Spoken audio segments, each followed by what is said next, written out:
they have by far the highest ceiling out of any team in the league. Elite talent, NBA shot making, versatility, and the best coach in the league in John Shire. They can beat you in multiple ways. Half court, full court, run and gun, walk it up. And they out-execute you, maybe except for that game versus Texas Tech.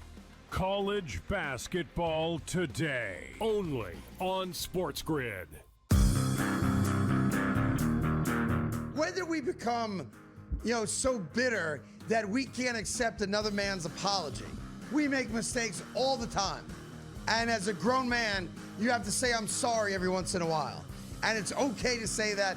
And the apology, I think, should be accepted. And in this case, I'm accepting it. The Craig Carton Show, only on SportsGrid.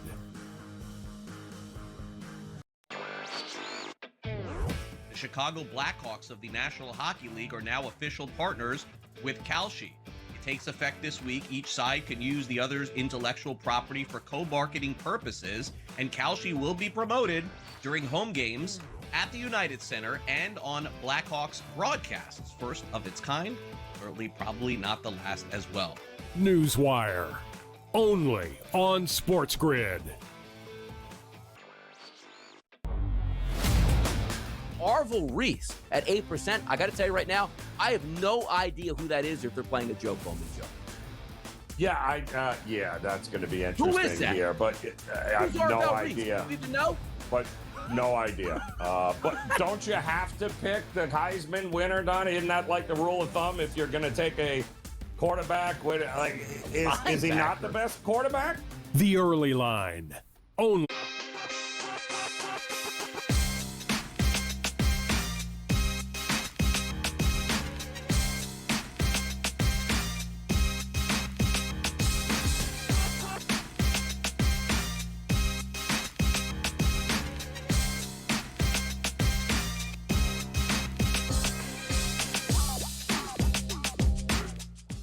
GameTime decisions live on SportsGrid on this Friday. Plenty to get into. Kevin Walsh here from the decisions desk, where we will be keying in on a Michigan State-Michigan battle that really elevates, I think, where we are in the college basketball season. Michigan playing consecutive games against top 10 opponents, and Michigan in their most recent effort where they hosted number 5 Nebraska saw numbers in the futures market work against them. This is a Wolverines team that has been struggling to cover numbers. Sparty, on the other hand, looking for what would be another marquee victory. They have a few, but it's been a while, you could argue, since we've seen Sparty. Now listen, the losses are to Duke and to Nebraska by a combined 8 points. But this would be a big one for Michigan State, and at home, it's certainly on the board that they can get it. This college basketball board tonight will also feature a 20-1 St. Louis team as almost 10-point favorites against Dayton, and in the Big East, a pretty good one between Villanova and Providence, where Villanova is an 8.5-point favorite. I may end up involved with that one, though. Folks, I don't want to skip the story, if you will. Yesterday's show, I feel, defined a little bit by who was and who wasn't rooting for one another. And the hockey board with some mixed results ultimately. Though I got to tell you, OK Dubs at some point has to either prove the haters wrong or accept what they are saying, which is bad with these totals. Now, I think the losses are, quite frankly, being spotlighted quite a lot more than the victories. Yet, I believe since the first time I've taken over this show, I think I'm in danger of a golden sombrero plus maracas, if you will. 0 for 5 on the best bets. Villanova Providence to the under, I wanted to put in. I went with an NBA player prop. Is it because I'm scared? Maybe.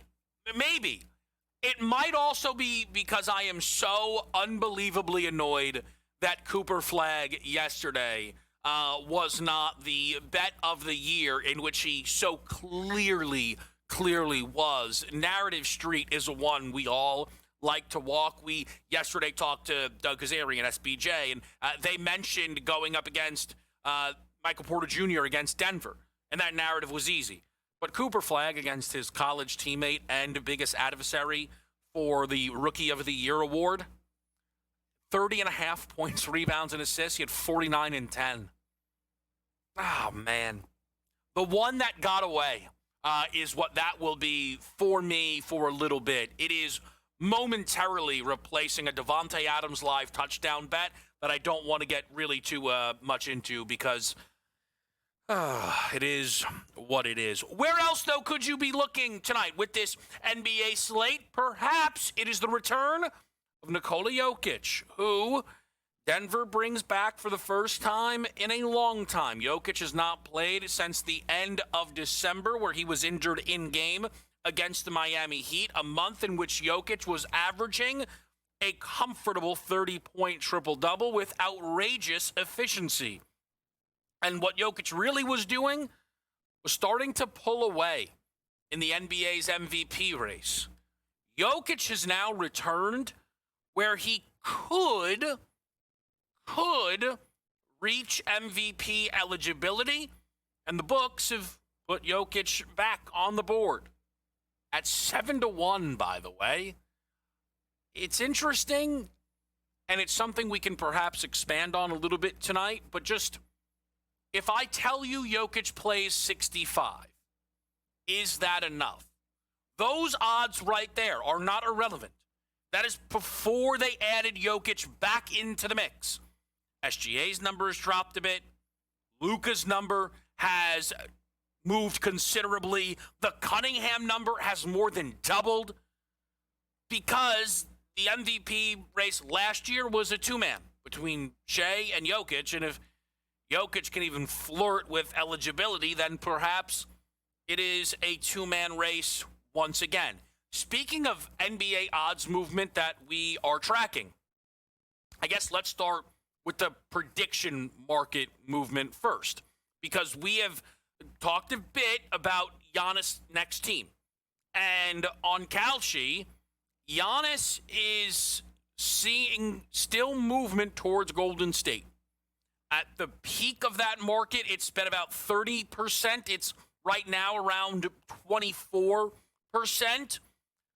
But we've also talked a little bit about the markets on, a FanDuel, a DraftKings, wherever it may be, to win the NBA championship. 150-1 Golden State, down to 100-1. To win the Western Conference, 75-1, down to 50-1. Now down to 45-1. Simply because even if you don't think Giannis plus Steph works, the books have got to get ready for that possibility. These numbers have been dropping drastically, and it shows there is a real thought that we could see Giannis in Golden State.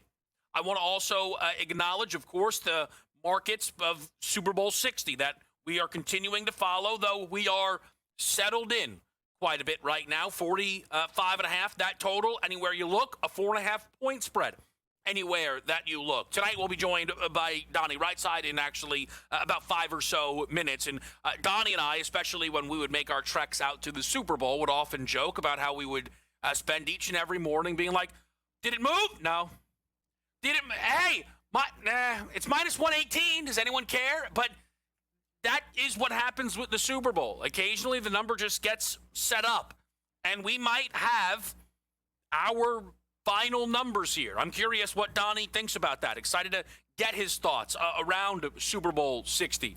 One story that might be tied to the Super Bowl, though you may not realize it at first glance, a decision made by the Minnesota Vikings today, who fired their general manager. Kwesi Adolphus who has been in Minnesota for 4 years, I feel it has a polarizing rap, all in all, right? But I feel as if this decision reads a bit cut and dry. The Vikings drafted J.J. McCarthy. And because of that, they opted to let Sam Darnold leave. And what Mensa could not have happen was J.J. McCarthy look a disaster and Sam Darnold look a success. And it went 2 for 2. Because Sam Darnold is in the Super Bowl and is the favorite to win Super Bowl MVP. And now with Mensa out, I don't even know if J.J. McCarthy is going to be on the Vikings, much less their Week 1 starting quarterback. Stock up Justin Jefferson, though? You could probably make that argument. We also saw a move by Baltimore to hire an offensive coordinator in Declan Doyle out of Chicago, who's the same age as Lamar Jackson. It is jarring. And as the unk of this show, it does resonate a bit for me because I am older than both. So is Donnie Rightside, though. So he'll join us next right here on Game Time Decisions.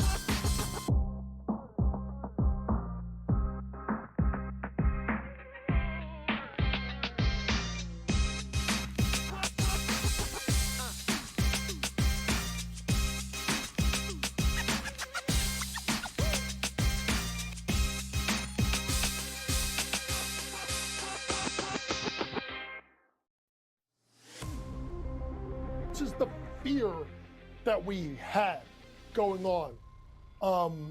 And the players obviously were paid $10,000 to $30,000 per fix. But what this does is it hits at the core of the identity in the sport, especially in the modern day betting era. College basketball today, only on SportsGrid. Basically, my co-host on Game Time Decisions, Josh Doan, is featured so much. And I also want to say this basically now confirms we are the premier Josh Doan network in all of sports media. No way no other show mentions Josh Doan as much as this one. Is that a success? Is that a failure? I don't know, but I think it's true. Game Time Decisions, only on SportsGrid.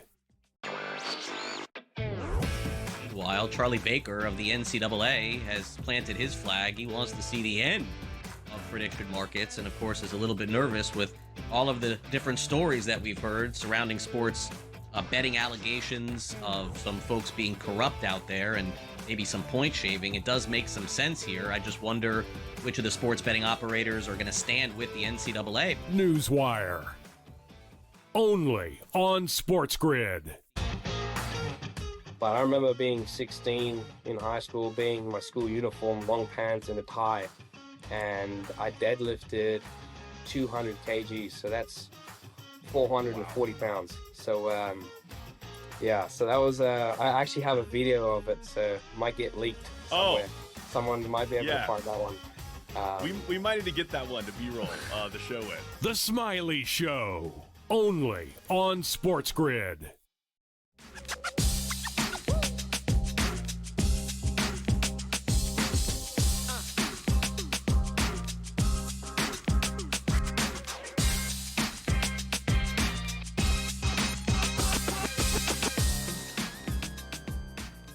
Game Time Decisions live on SportsGrid. We bring in our guy, Donnie Rightside. You can, of course, catch here on the early line Monday through Friday. As well, Donnie, prediction market edge right here on SportsGrid? Yeah, maybe even a little in-play sports tonight. You never know. But no, we've been having a lot of fun on PME, man. It's been a good time. Each and every week we film it here. It's going to air once again tomorrow morning, 9:30 a.m. Get the latest on the market conditions and not just sporting events, Kevin. That's what's good about it. Were you guys covering the LeBron next team odds recently, DRS? I saw a poll, and I didn't know if that was tied to you guys. where the SportsGrid poll results kind of disagreed with the market.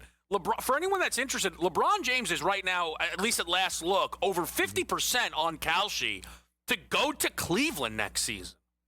Yeah, I don't know if it makes sense for him to go to Cleveland, but I think what makes the most sense, Kevin, is he just can't be in Los Angeles anymore. Like, he rode that string out. It's been great for him, great for business.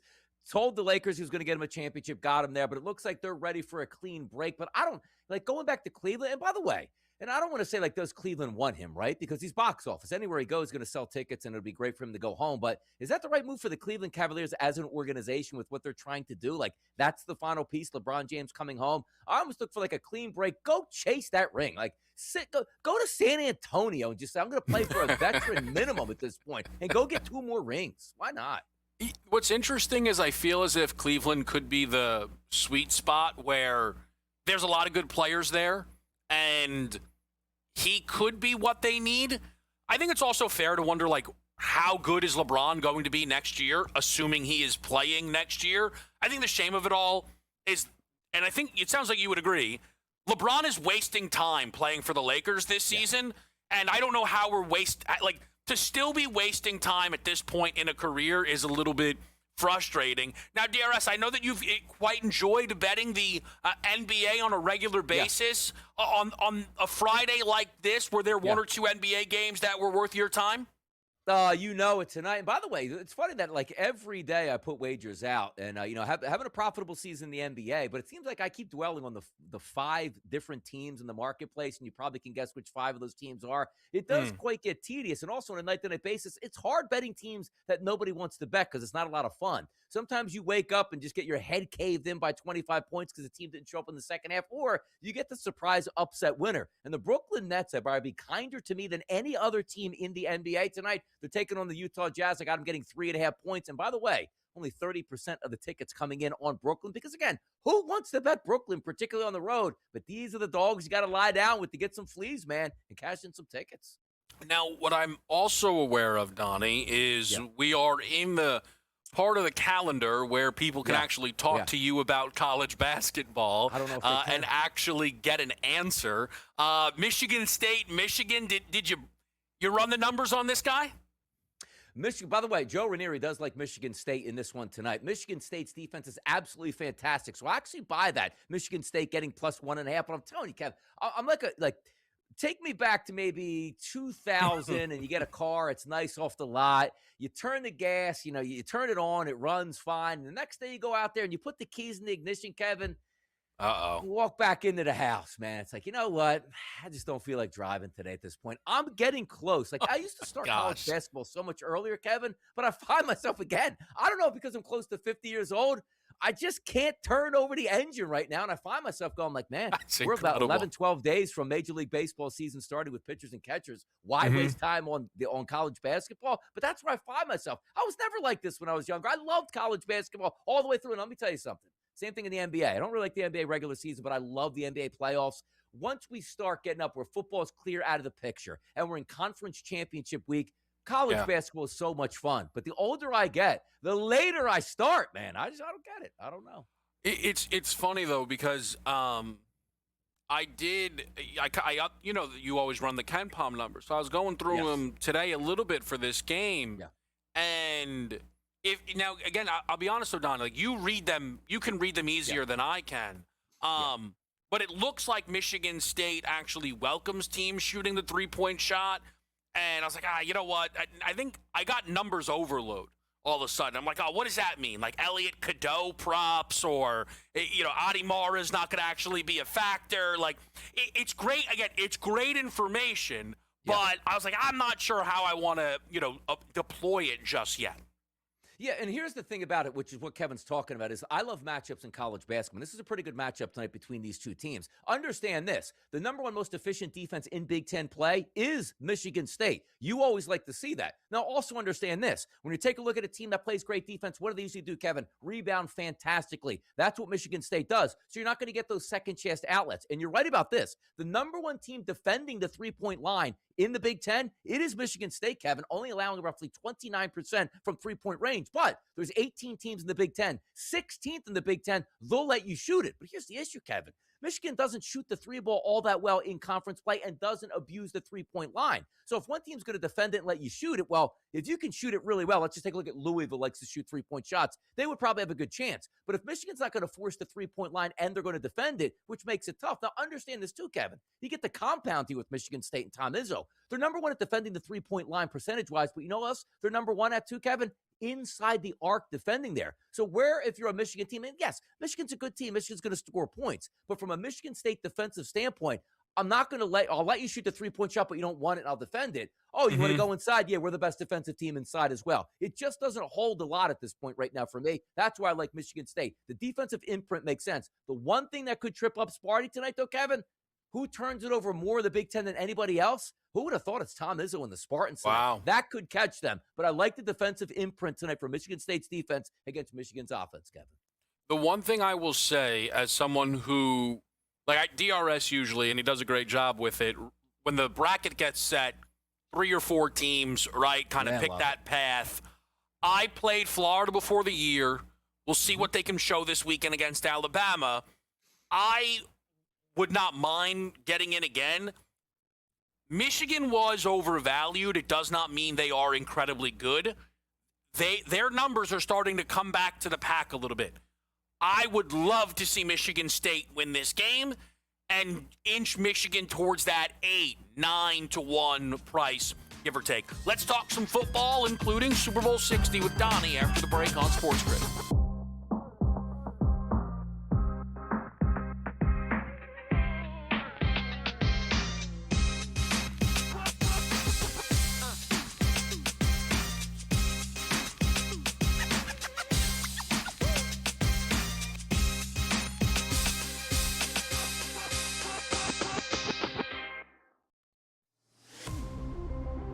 Is the fear that we had going on. And the players obviously were paid $10,000 to $30,000 per fix. But what this does is it hits at the core of the identity in the sport, especially in the modern day betting era. College basketball today, only on SportsGrid. Basically my co-host on GameTime Decisions, Josh Doan, is featured so much.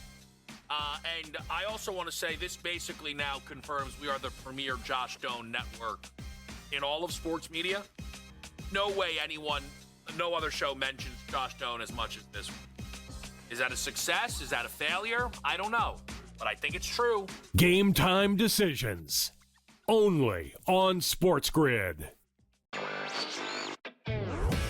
Meanwhile, Charlie Baker of the NCAA has planted his flag. He wants to see the end of prediction markets, and of course is a little bit nervous with all of the different stories that we've heard surrounding sports betting allegations of some folks being corrupt out there and maybe some point shaving. It does make some sense here. I just wonder which of the sports betting operators are going to stand with the NCAA. Newswire, only on SportsGrid. But I remember being 16 in high school, being in my school uniform, long pants and a tie, and I deadlifted 200 kgs, so that's 440 pounds. So yeah, so that was I actually have a video of it, so it might get leaked somewhere. Someone might be able to find that one.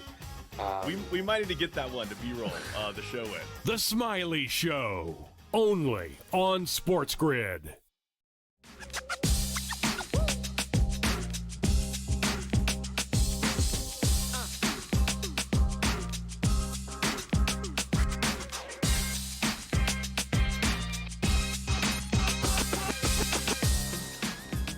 All right, let's enter the world of football with our guy, Donnie Rightside. I think it's a safe assumption you'll see Donnie a part of our Super Bowl coverage here next week. Of course, on the early line, they'll be having you covered the entire way as well. Let me start on the selfish story. The Philadelphia Eagles offensive coordinator, Donnie. I know much to do about how long it took to find someone, but they ultimately land on Sean Mannion. What did you make of this whole thing? I don't mind the Sean Mannion pickup here. I don't mind Grizzard either. Is going to be the passing coordinator. Here's the issue I have with it now. It's a clear indictment on Jalen Hurts, not on the offense itself. That's how I read into it, Kevin. You're telling me right now, over the past 4 years or so, let's just go with it. If you do a good job as the Eagles offensive coordinator, minted, there you go. You probably win a Super Bowl, and also you'll be a head coach making tens of millions of dollars per year. But then also, if you do really poorly, you'll be shown the door quickly, which means people that are real confident in their craft will say, you know what, I'll take on that challenge. But also, what are you getting here, Kevin?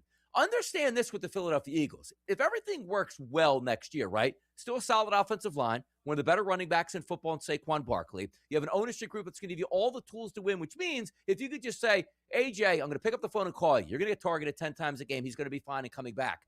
Why would an offensive coordinator not come to that situation and say, I don't care if I'm 27, 28, 29 years old, looking for a bounce back like Brian Dable. I'm going to go there 1 year, win a Super Bowl, make a deep playoff run, and guarantee myself the pick of the litter next year if I won a head coaching job. It's on the quarterback. Kevin, everybody talks to everybody here. The tape is out there. If you are not going to be able to deliver from the pocket, these guys are saying, this is such a high-level situation for me to go to where I can be a hero or I can be shown the door after 6 weeks and not even be calling plays anymore. That's what I take away from it. It's not the offense that's the issue or Nick Sirianni. It's the actual quarterback that some of these coordinators don't want to deal with. That's a problem. That's interesting, Donnie, because I think it is an indictment on someone. I just think it's a different guy in Sirianni because, Donnie, you could do a great job. If the Eagles underachieve next year, let's say it's the defense's fault, Sirianni's going to get fired. And if the head coach is fired, the offensive coordinator is then going to be fired as well. Donnie, I think it is more likely that Nick Sirianni isn't associated with the Eagles next season than Jalen Hurts by quite a lot. It's a good point you bring up in that respect, but if you look at the Buffalo Bills, right? Like, oh, the head coach, what does he do? Doesn't call defense or offense, more of a head guy. He was shown the door. You know who they gave the job to? The offensive coordinator. So you tell me next year the Eagles offense looks pretty smooth and Sean Mannion's 33 years old and Nick Sirianni gets fired? That young coordinator is going to be the head coach of the Philadelphia Eagles if it does work out and Jalen Hurts has a decent season. Everything has to work perfectly. It makes it a lot harder if you're a head coach that calls the plays to get rid of it because it's your offense. If it's perceived that the offense is doing well and you didn't achieve, Sean McDermott's a good coach. He got shown the door. Nick Sirianni will be that same guy with a chance to hire the offensive coordinator if that offense is good. The Eagles would love to go with a 33-year-old guy and say, you know what? This is what we do. Get this guy head coach. Hopefully he could be here for the next decade, and he's going to call the plays. Yeah, I think the only thing I would say to that, Donnie, is I feel like Joe Brady was the exception, not the rule, right? We don't often see a team basically what the Buffalo Bills did was say every single thing that didn't work well was all Sean McDermott's fault. Like, that's so again, now would the Eagles potentially say everything is Sirianni's fault? Maybe, but I feel as if that wouldn't be as likely. Give me an idea, though, Donnie, where are your early Super Bowl 60 thoughts right now?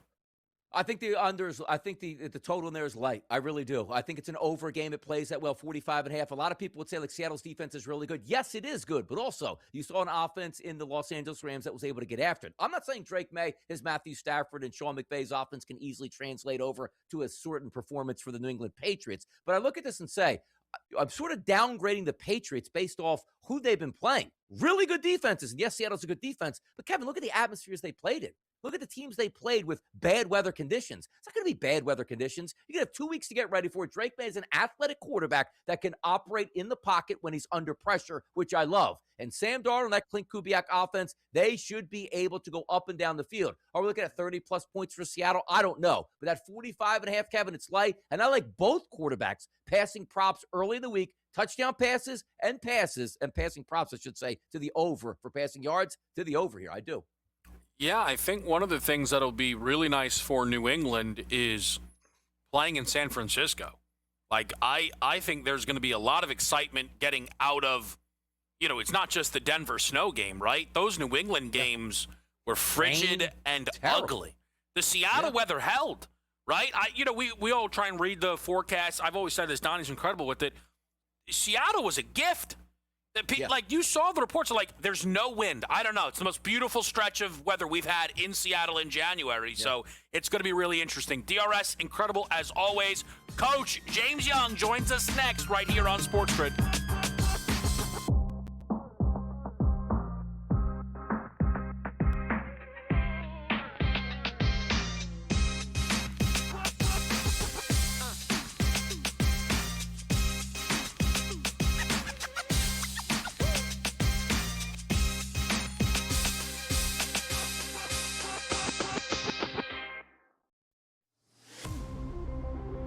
the fear that we had going on. And the players obviously were paid $10,000 to $30,000 per fix. But what this does is it hits at the core of the identity in the sport, especially in the modern day betting era. College basketball today, only on SportsGrid. Basically, my co-host on Game Time Decisions, Josh Doan, is featured so much. And I also want to say this basically now confirms we are the premier Josh Doan network in all of sports media. No way no other show mentions Josh Doan as much as this one. Is that a success? Is that a failure? I don't know, but I think it's true. Game Time Decisions, only on SportsGrid. Meanwhile, Charlie Baker of the NCAA has planted his flag. He wants to see the end of prediction markets, and of course is a little bit nervous with all of the different stories that we've heard surrounding sports betting allegations of some folks being corrupt out there and maybe some point shaving. It does make some sense here. I just wonder which of the sports betting operators are going to stand with the NCAA. Newswire, only on SportsGrid. But I remember being 16 in high school, being in my school uniform, long pants and a tie, and I deadlifted 200 kgs, so that's 440 pounds. So yeah, so that was I actually have a video of it, so it might get leaked somewhere. Someone might be able to find that one. We might need to get that one to B-roll the show in. The Smiley Show, only on SportsGrid.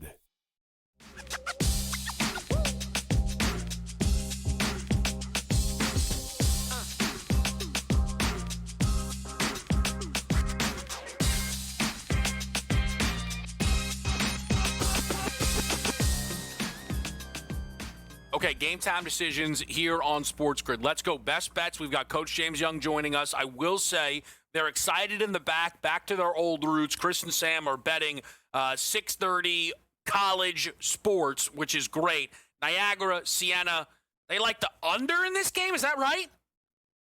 128.5. All right. So, hey, listen, we'll root it in. You know what? Let's get him in here. Host of both pro and college basketball today. JY, do you approve of this Niagara Siena bet they're making?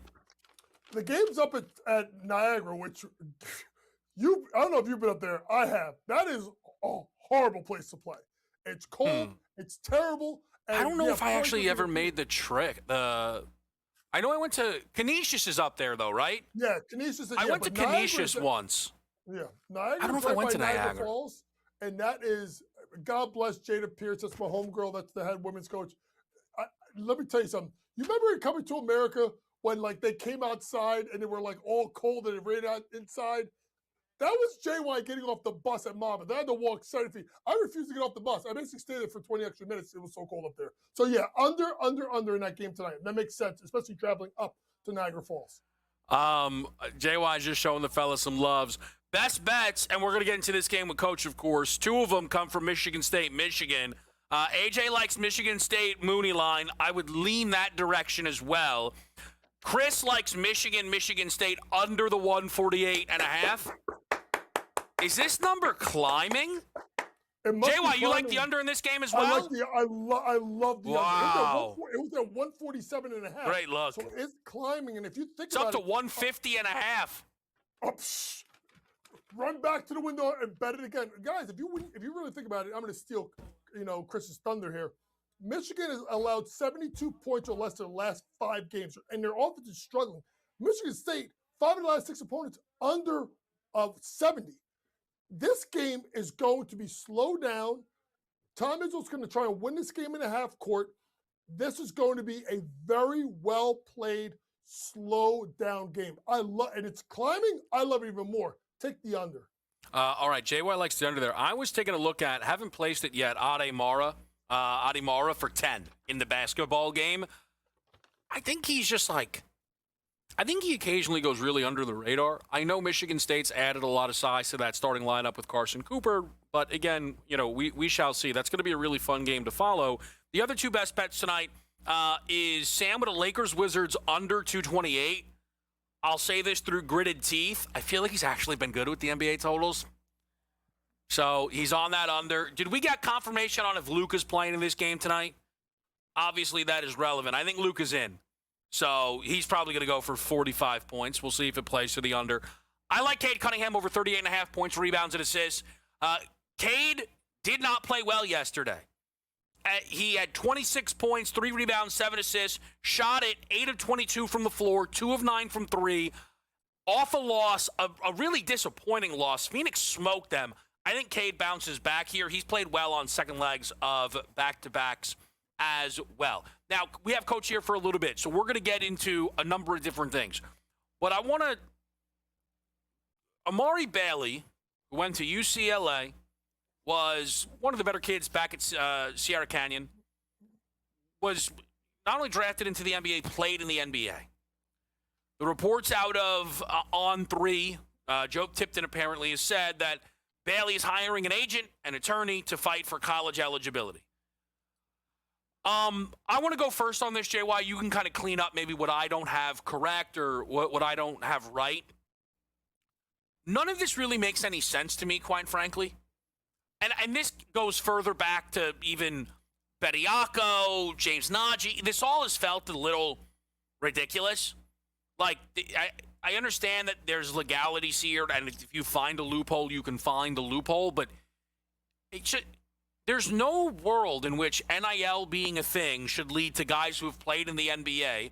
When you enter the draft, you forego your eligibility. That is quite literally the process. So how that is not being held up is beyond me. And it feels as if the NCAA is on the verge of basically losing its existence if this happens.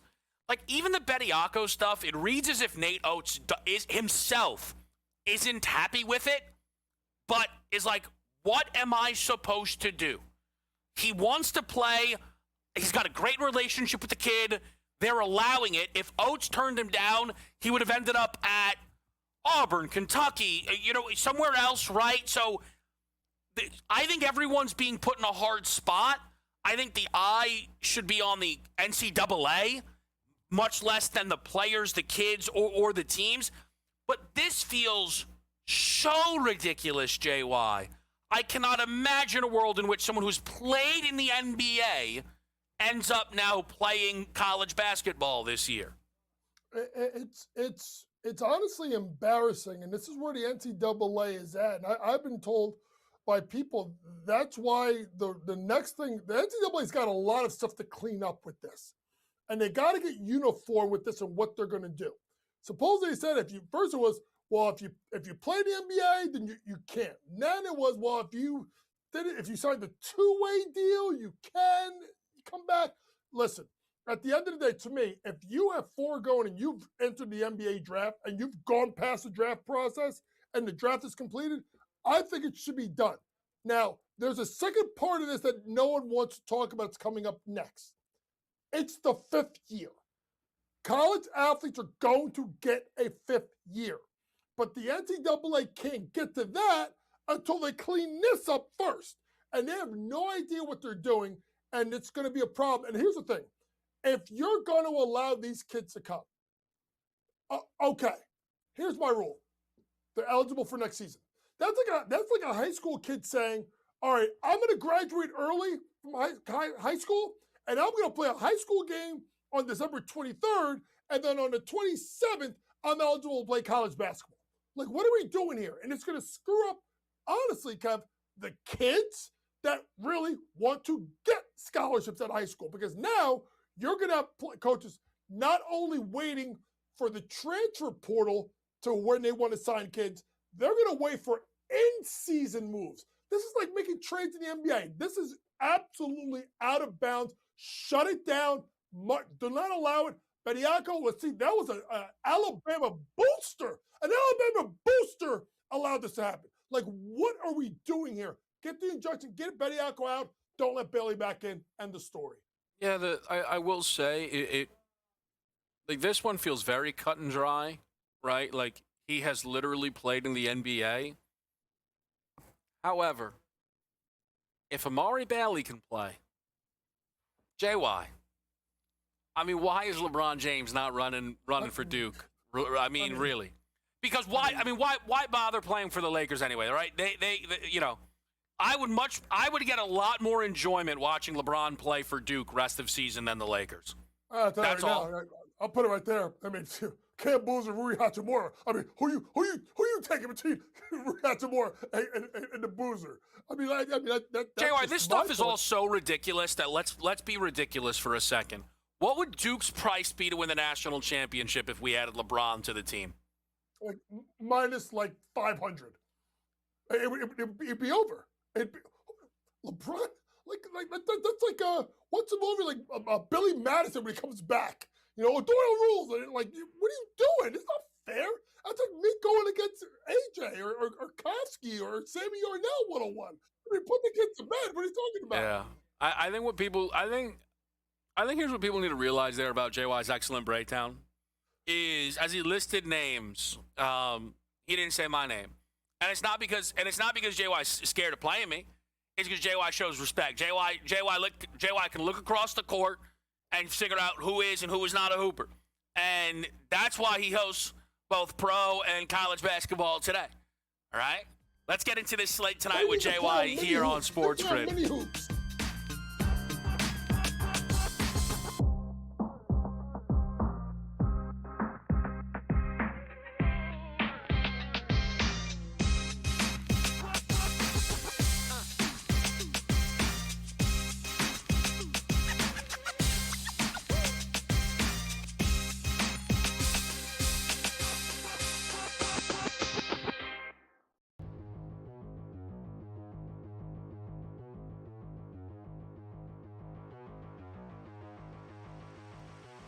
Well, if you check the FanDuel Sportsbook immediately after the Mets traded for Freddie Peralta, you will find that in the National League East, the New York Mets are plus 160 on the FanDuel Sportsbook to win the East.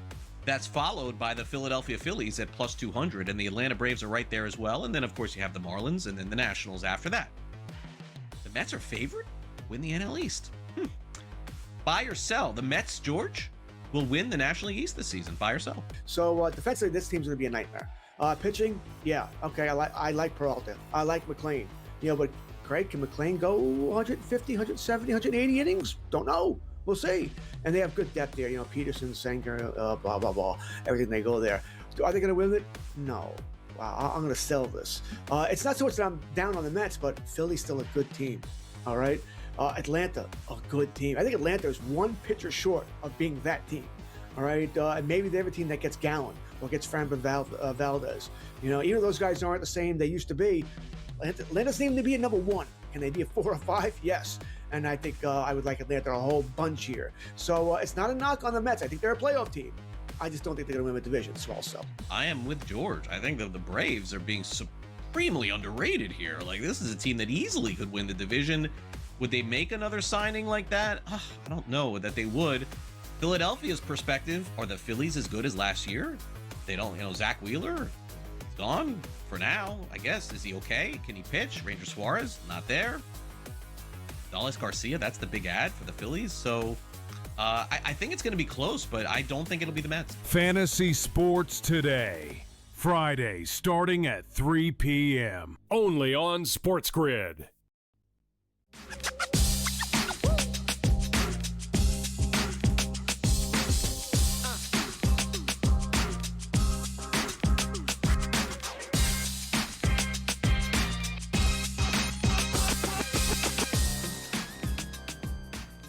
GameTime decisions here in the mix on a Friday night. Coach James Young with us. JY, pretty expansive NBA board here.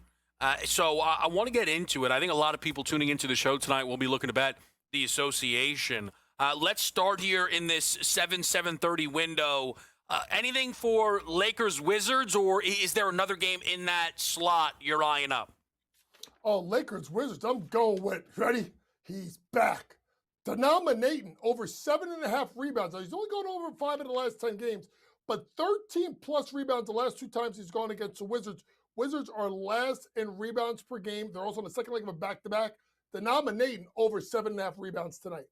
A little Ayton love there for JY in the mix. Total in that game right now settling in at 229.5. Again, Luka Doncic is going to be playing. It's why the Lakers are right now at a 10.5-point favorite, JY.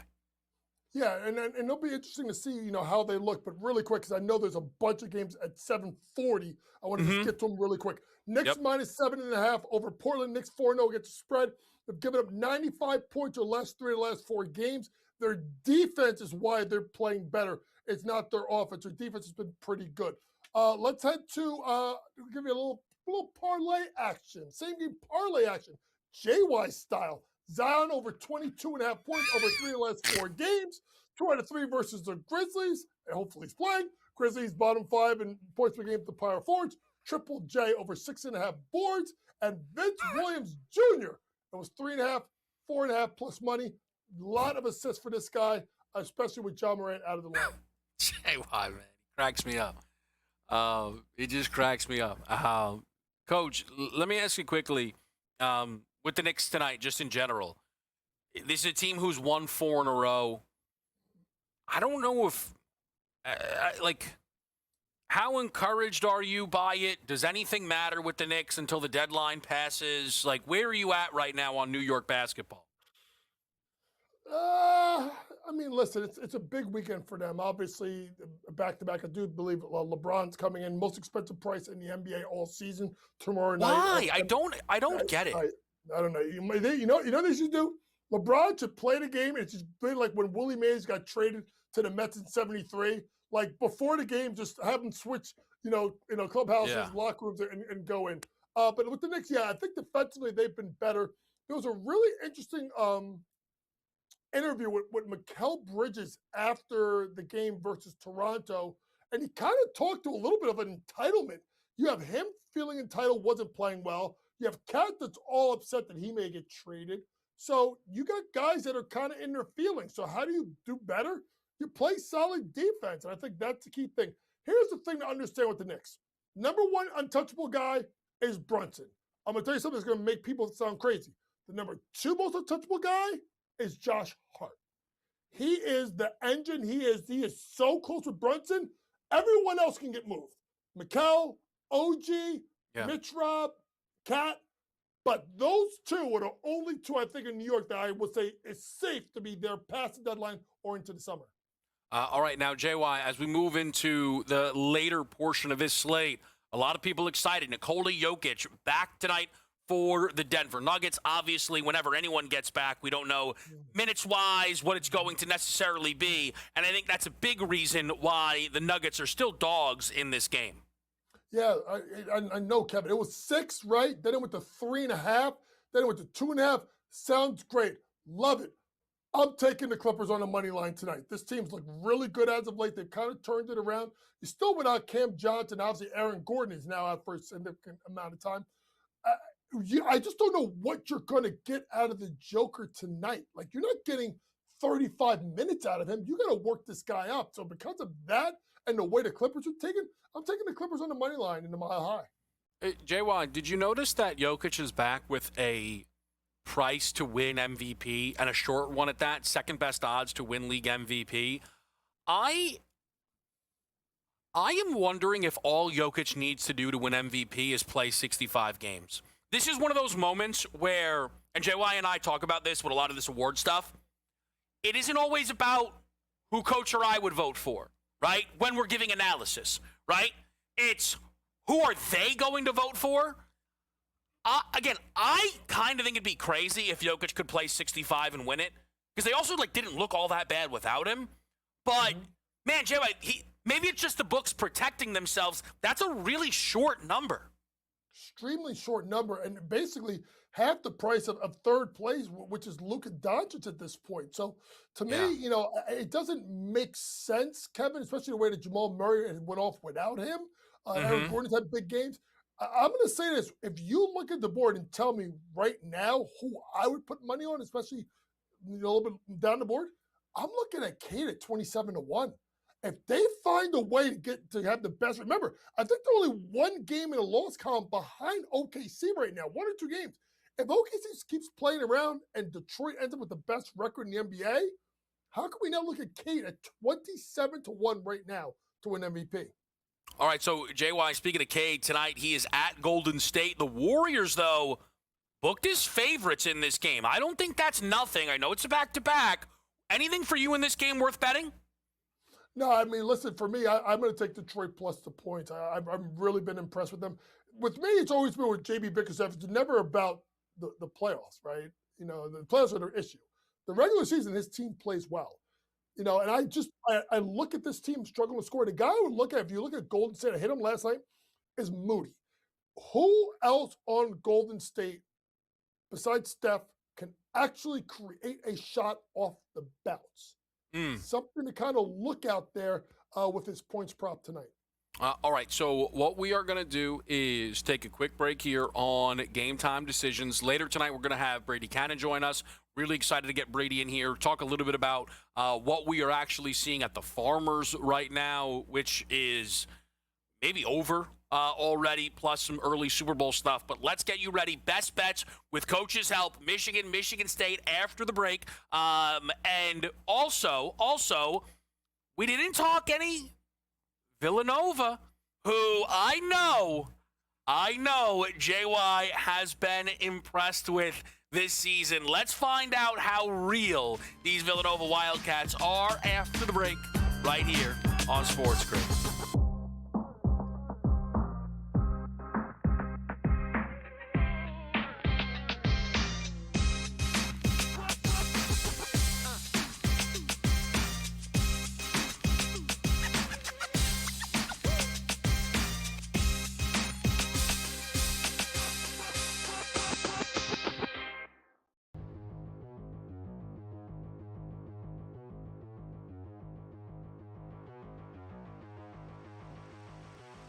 Well, if you check the FanDuel Sportsbook immediately after the Mets traded for Freddie Peralta, you will find that in the National League East, the New York Mets are plus 160 on the FanDuel Sportsbook to win the East. That's followed by the Philadelphia Phillies at plus 200, and the Atlanta Braves are right there as well. And then, of course, you have the Marlins and then the Nationals after that. The Mets are favored to win the NL East. Buy or sell. The Mets, George, will win the National League East this season. Buy or sell. So defensively, this team's going to be a nightmare. Pitching, yeah, okay, I like Peralta. I like McLean. You know, but Craig, can McLean go 150, 170, 180 innings? Don't know. We'll see. And they have good depth there. You know, Peterson, Sanger, blah, blah, blah. Everything they go there. Are they going to win it? No. Wow, I'm going to sell this. It's not so much that I'm down on the Mets, but Philly's still a good team. All right? Atlanta, a good team. I think Atlanta is one pitcher short of being that team. All right? And maybe they're a team that gets Gallen or gets Framber Valdez. You know, even though those guys aren't the same they used to be, Atlanta's named to be a number one. Can they be a 4 or 5? Yes. And I think I would like Atlanta a whole bunch here. So it's not a knock on the Mets. I think they're a playoff team. I just don't think they're going to win the division. Small sell. I am with George. I think that the Braves are being supremely underrated here. Like, this is a team that easily could win the division. Would they make another signing like that? I don't know that they would. Philadelphia's perspective, are the Phillies as good as last year? They don't, Zach Wheeler, he's gone for now, I guess. Is he okay? Can he pitch? Ranger Suarez, not there. Dallas Garcia, that's the big ad for the Phillies. So I think it's going to be close, but I don't think it'll be the Mets. Fantasy Sports Today. Friday, starting at 3 p.m. Only on SportsGrid.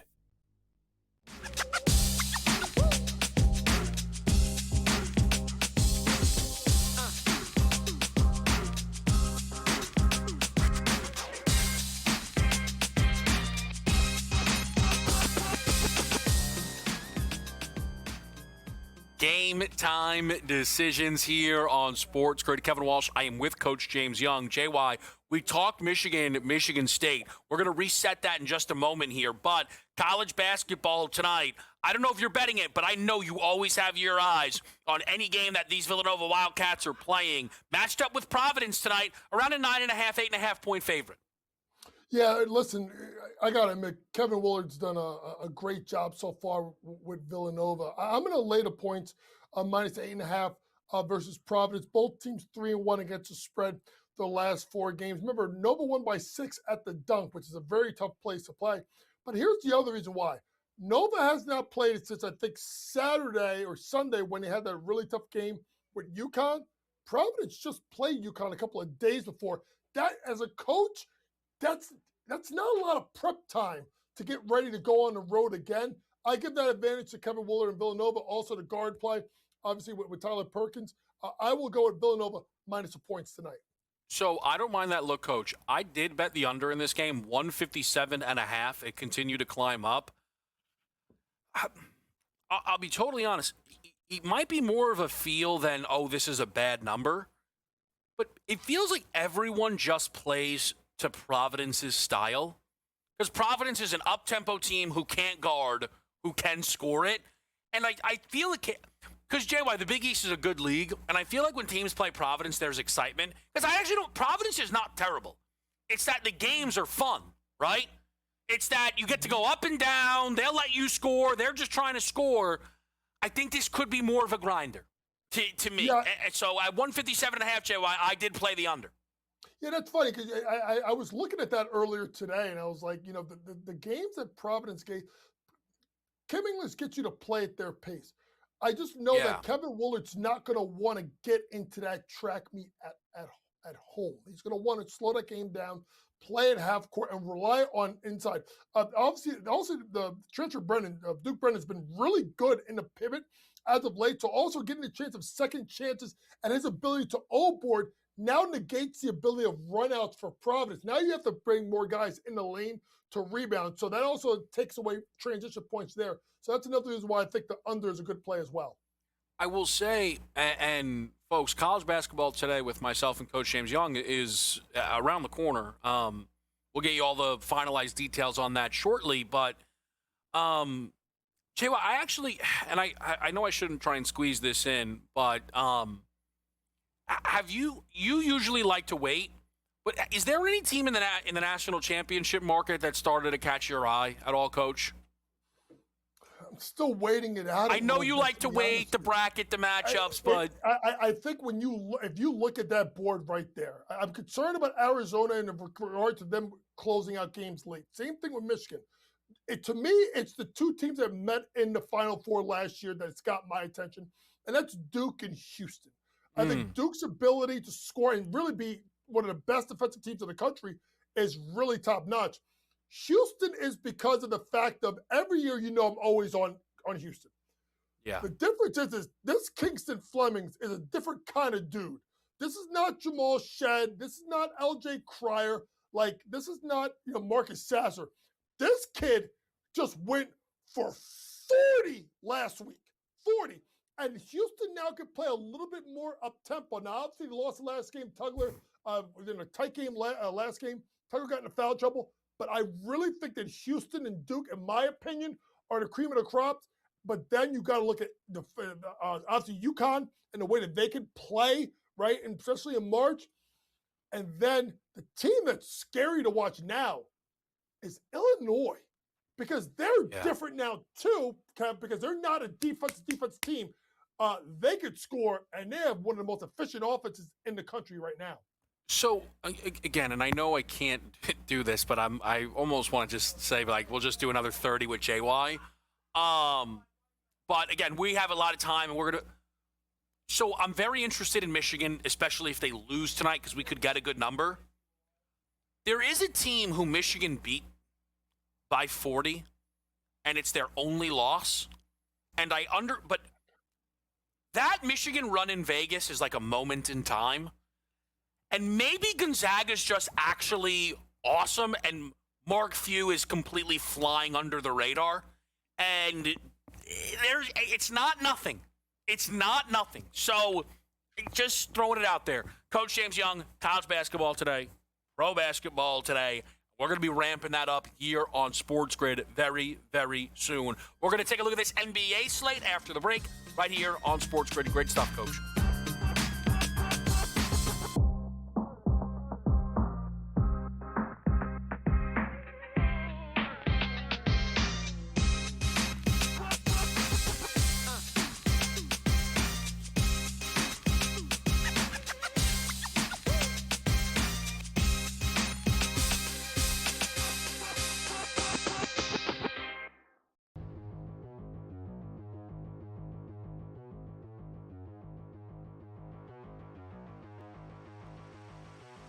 Well, if you check the FanDuel Sportsbook immediately after the Mets traded for Freddie Peralta, you will find that in the National League East, the New York Mets are plus 160 on the FanDuel Sportsbook to win the East.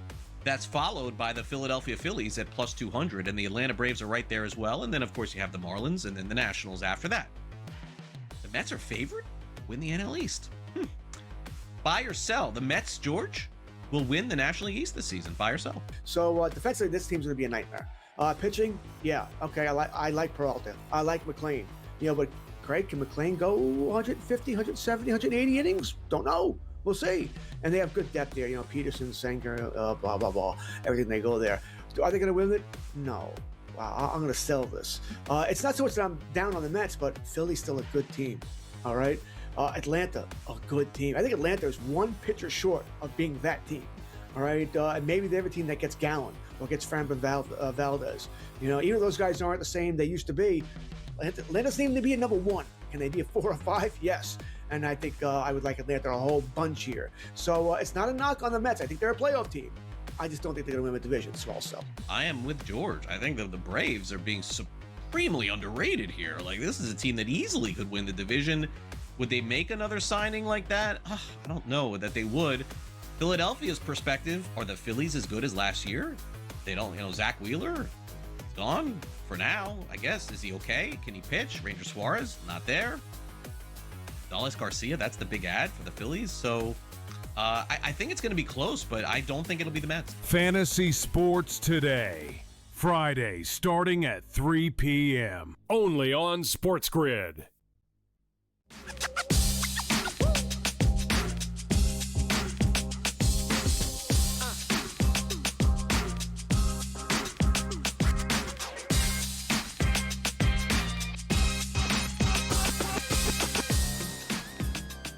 All right, game time decisions here on SportsGrid.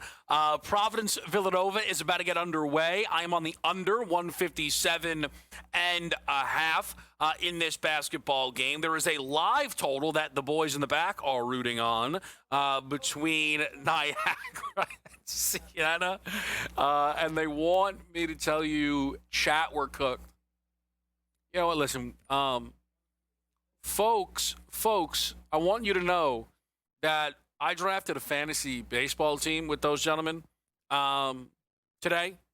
I wanted to just see how it went. And I got to tell you, I think they sabotaged me. Now, what I think the sabotage is at the most pivotal moments of the draft, they left me in charge. But now, some will say that it's because they had, work to do.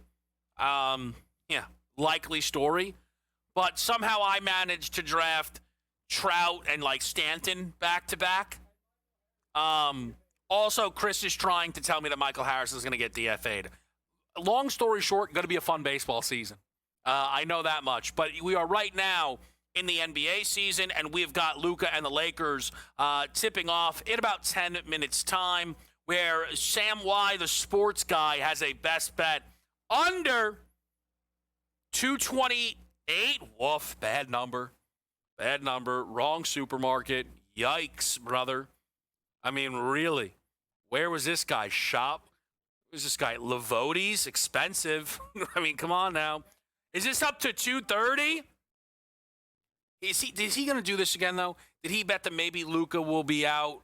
He's not out, and then it worked? Because he did this with a Knicks-Raptors game where he's like, Brunson won't play, and it was supposed to go, and it just was a clean under. Yeah, I think it was 2 days ago. Oh man, I deal with knuckleheads. And that's just what it is. Other things to watch for on tonight's NBA slate. Obviously, Nikola Jokic being back is a very big deal. And we hit this off the top, but the reality is, with Denver 48 games into their season, they have 34 games remaining. Nikola Jokic has played 32 Walk with me here, people. 34 plus 32, 66, 65 game minimum. It means Jokic could miss one game and remain eligible. It does mean Joker would have to play back-to-backs and not suffer another injury this year. I think when you look at the booking of the MVP award, there is they rightfully shifted back Luka, Cade, and others. However, they didn't move the Shea number much because I think they know it's pretty likely Jokic misses 2 more games. I think there would be a case to be made, and I want to actually look around and see if every book is giving us Jokic MVP. Yeah, at 7-1. I think there would be some interest in betting Jokic to win MVP if they were giving us a good number.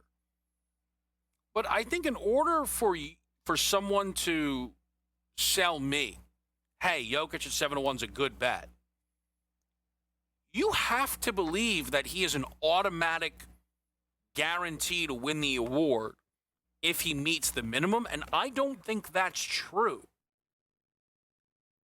Shai Gilgeous-Alexander and the Oklahoma City Thunder. Look, I think, again, relatively speaking, they've been disappointing. They just lost last night at the Wolves. Was anybody really shocked by that? I don't think so. They've lost 3 of their last 4 games. Like, they just, I'm not saying they're not good, right? But it just kind of is what it is a little bit with this team, I think, at times. But anyway, of the 49 games played by OKC this year, Shai has played 47. Shai could reasonably play 80 games this year. I don't think Jokic can play. Let's just say Shai misses a couple, okay? And Jokic gets to his max. Can if Shai plays 10 extra games, gets to 76, which is how many he played last season, that gap is probably too big in order for it to not matter in the MVP race. So I just don't. And again, if Jokic misses 2 more, your bet loses. You will not see him on the odds board. So that is just, to me, right now, the most immediate impact that we are seeing. And yet, again, like the sad reality of it is, it's really what I can offer you here from this desk is to not bet Nikola Jokic more than I can offer you to actually bet anything. Like Shai, we showed the odds. Look at the odds before Jokic was inserted. Shai was minus 400. They inserted a guy at 7-1 and just put Shai at minus 390. You're just not getting a fair shake on it. It is really what it comes down to.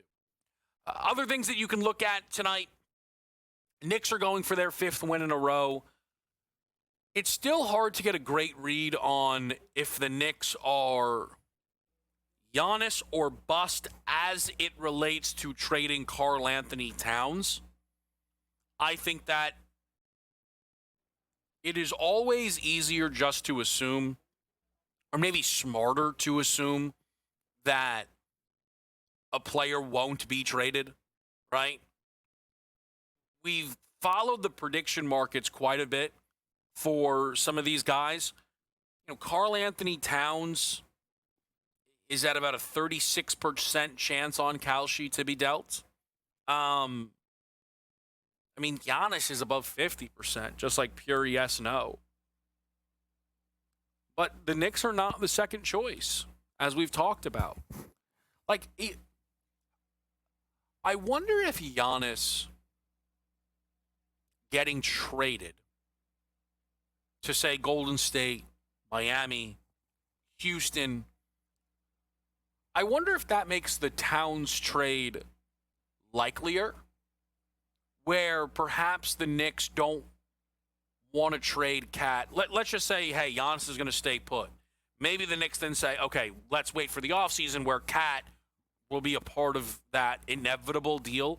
Because it will feel like Giannis to the Knicks, it will feel inevitable if Giannis isn't traded at the deadline, is my read on the situation. I wonder if Giannis goes to Golden State, do the Knicks then say, okay, let's just get rid of Cat because we're not getting Giannis. Though, if you want to really complicate this whole thing, I think there's like an actual argument that the Warriors could trade for Giannis, see what the season brings, and then trade him in the offseason. I think I don't think that's crazy. It might sound crazy. Or at the minimum, like trading Giannis again could very well be a thing. Like if Golden State has to recoup assets kind of situation where they do whatever they can to give Steph a chance this year. Because the Warriors cannot look Steph Curry in the eye and say, hey, we're giving you a chance to win a title post Jimmy Butler injury. With Giannis, they can. And then they could recalibrate in the offseason. It's going to be really fun to follow. All right, let's take a look at this live board, talk a little latest around the National Football League next.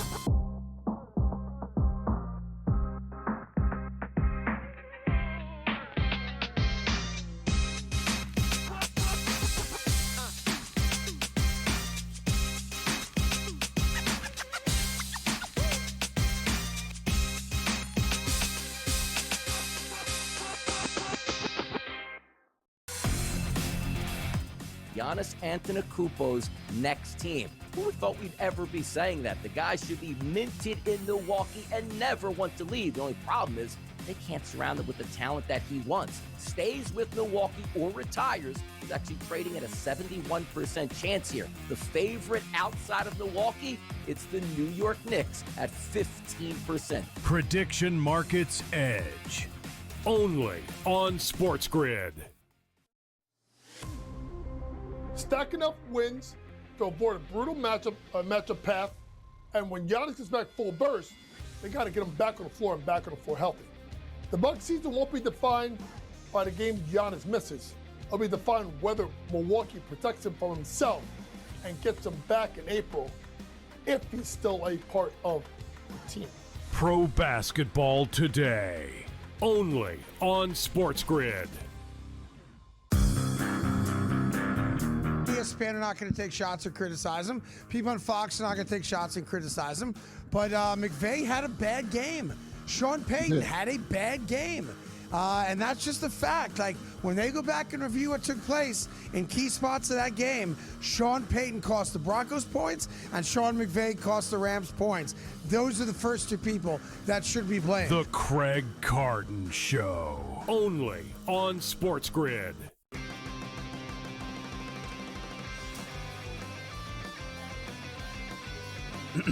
Class is in session. Today, let's talk about the teaser. A teaser is a multi-leg bet where you shift the point spread in your favor. You get better numbers, but every selection has to win. It doesn't matter what you bet if you don't have the insights. Tune into SportsGrid and get ahead of the class.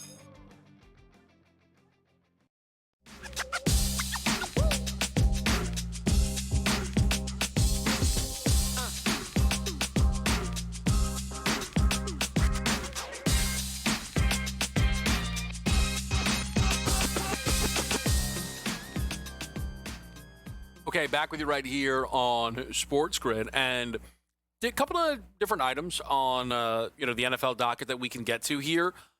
I want to start with something out of Cleveland today. The Browns released a video of Shedeur Sanders, meeting Todd Monken in his office. There's a couple things you can kind of take away, so I want to show you the video here, courtesy of the Browns Twitter. What's going in at? Oh, yeah. Hey, how you doing? How you doing? Welcome back to the States. How we doing, man? Good. Yeah, we tried to draft your ass last year. For God's sake. It's all worked out. Yeah. You remember that, right? Yeah, that's what I was about to tell you. Someday we'll get a chance to talk about that. Yeah. Yeah. Awesome. Well, sit down. Okay. Line item number 1. You can say I'm reading too much into it. I don't think I am. Remember the rumor that Shedeur didn't want to go to Baltimore because he didn't want to sit behind Lamar Jackson? I think you've got 6 seconds right there that tell you it's true. Like the Shedeur, like, hey, we tried to draft you. That being funny, right? Instead of like, oh, interesting, or oh, cool. Like, Shedeur's like, yeah, I know. Wasn't letting that happen. Even Monken, like, yeah, we'll talk about that someday. Like, it's a story. It's not a small thing. So it is remarkable that, last year's NFL draft, the biggest story, without a close second, was Shedeur Sanders, who at one point had the second best odds to be the first overall pick, not being drafted until the third day of the actual draft itself. And, the idea was some of that was self-inflicted. What I think you can almost, though, acknowledge is it being self-inflicted was not just people were,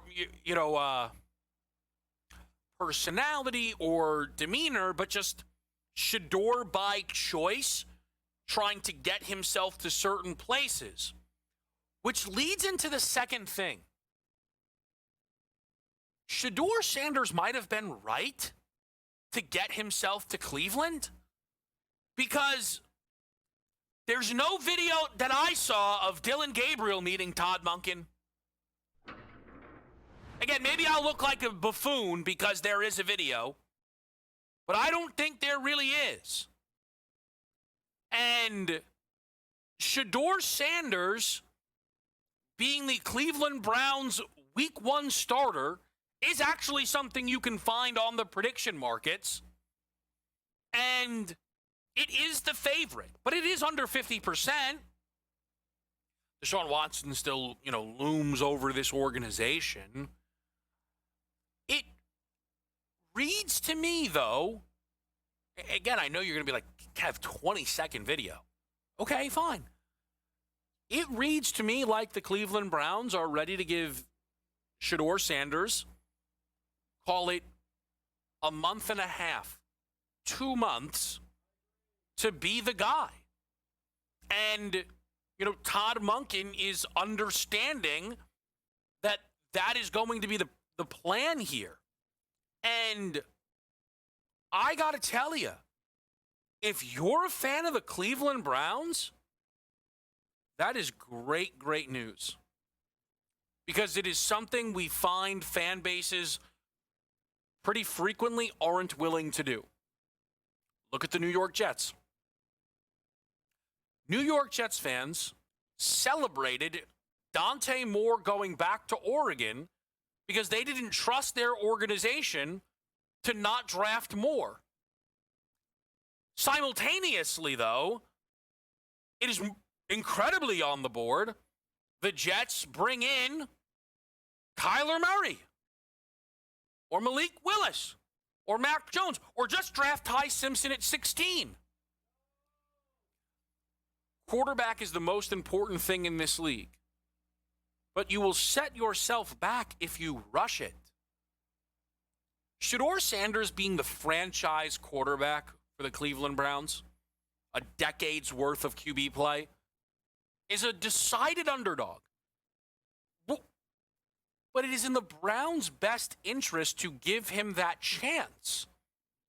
Not because Shedeur has shown worlds of upside, because if he isn't it, then you go into next year's potentially loaded quarterback class with a rest of roster that'll feel ready to win. And the Browns have a lot more they need to figure out than quarterback. They are coming off of a great draft. They likely drafted the Defensive Player of the Year in Schlesinger. Quinshon Judkins, I know he got injured, showed a ton of promise. Harold Fannin Jr. might have been, at the minimum, certainly was under-discussed relative to the Offensive Rookie of the Year race. And they pick 6th and 24th in this upcoming draft. They need to redo the entire offensive line and can certainly take steps towards that at 6 and 24. They also need wide receiver talent. They can take steps towards that at 6 and 24. And they can hit on that pick. They can hit. This is a team that drafts 3 different times in the top 40. They could hit on all 3 of them. And if Shedeur isn't good, they're fine. Because patience is not common in this league. And the Browns, to me, are showing it by, I think, opening the door for Shedeur Sanders to be their quarterback. And I got to tell you, if the Jim Schwartz fallout leads to another Myles Garrett trade request and he NBA, players this whole thing, stick with the team, get the new deal, play a year, and then request a trade, that might not also be the worst thing that's ever happened to the Cleveland Browns. Just calling it like I see it. Let's talk some Super Bowl 60 after the break right here on SportsGrid.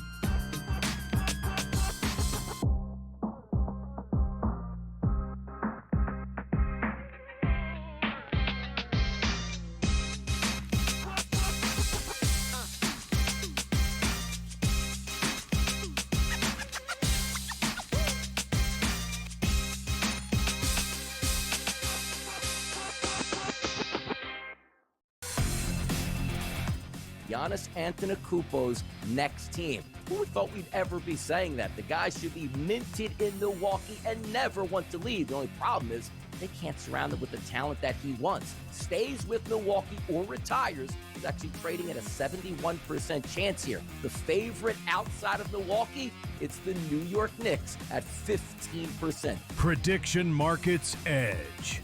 Only on SportsGrid.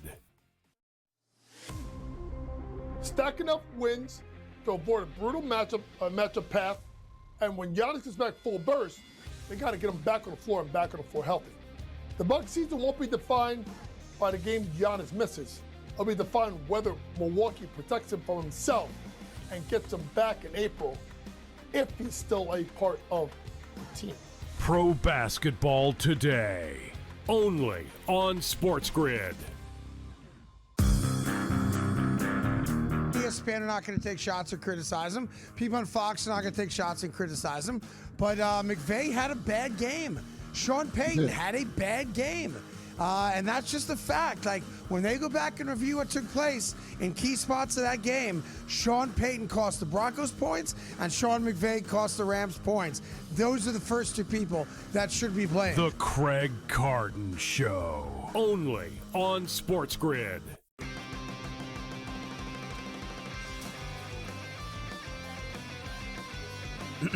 Class is in session. Today, let's talk about the teaser. A teaser is a multi-leg bet where you shift the point spread in your favor. You get better numbers, but every selection has to win. It doesn't matter what you bet if you don't have the insights. Tune into SportsGrid and get ahead of the class.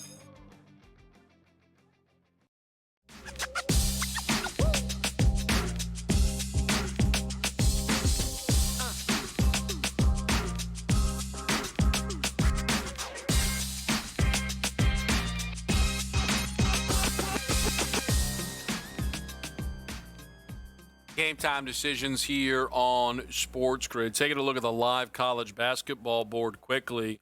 Double rocket ships is what they're calling for right now. Nova Providence up to 160.5. At least they didn't make me think I had a winner for the entire first half. Nobody could score through the first 6 minutes of that game. It's completely flipped around.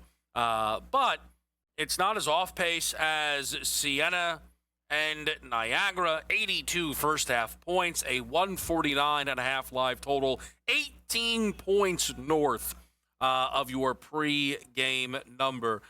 is what we are seeing right now. My Iona Gales do happen to be in action at home against Fairfield, up to a live 3.5-point favorite. Super Bowl. So here's a little PSA, just Super Bowl 60-wise.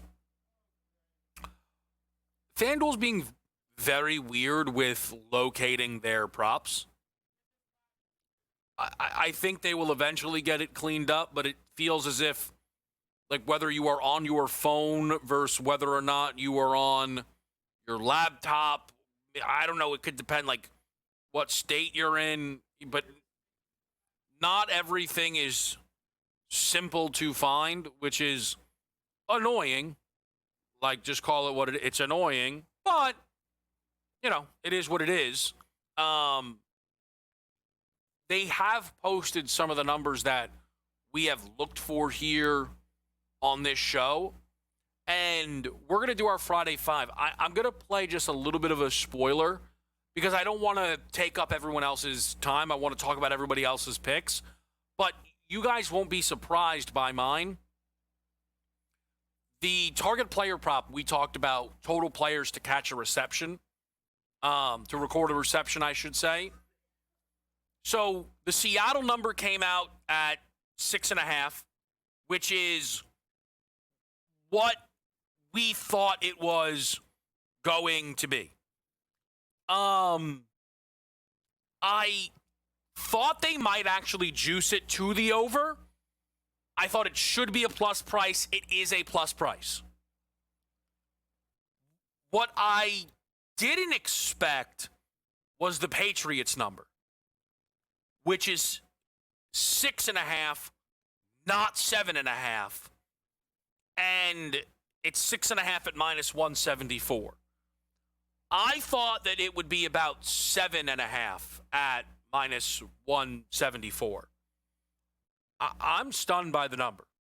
So first, pat of the back, if you will, of this segment, we identified 9 locks across the two teams to catch a ball. Those are the 9 players whose reception prop you do not get a 1+ on FanDuel. So I was pretty pleased just when I saw that. But that means that the 5 guys categorized as a lock to catch a ball, the books agree, being Diggs, Henry, Booty, Hollins, and Stevenson. Fantastic. Well, that gives us 5, which means we need 2 of the 4 outside guys to come in Pop Douglas, Kyle Williams, Trevion Henderson, and Austin Hooper. The thing is, only Kyle Williams doesn't have a reception prop. Now, you could easily say, hey, Kev, why don't you take Hooper and Pop Douglas in a parlay to catch a ball, which pays out around -130? Don't you need that to win? No, not necessarily. Because Henderson could catch a ball, who's -174 to catch a ball. And then that -130's a loser, and the over 6.5 is a winner. And what's incredible to me is I wish they then would offer the alt 7.5. I'd be interested. We've gone through the postseason results. 9 guys against the Chargers, 7 against the Texans, just the 4 against Denver in the snow. When I saw this number, though, I said, okay, you know what? I'm going to run through the regular season. It's not as valuable, but an 18-game sample size. 17 games. 3 unders. 7 times it landed exactly 7. And another 7 times it went for 8 or more. This is a full player short. This is a very, very mispriced number that is going over. 6.5 Pats to catch a reception. Let's talk to Brady Cannon after the break here on SportsGrid.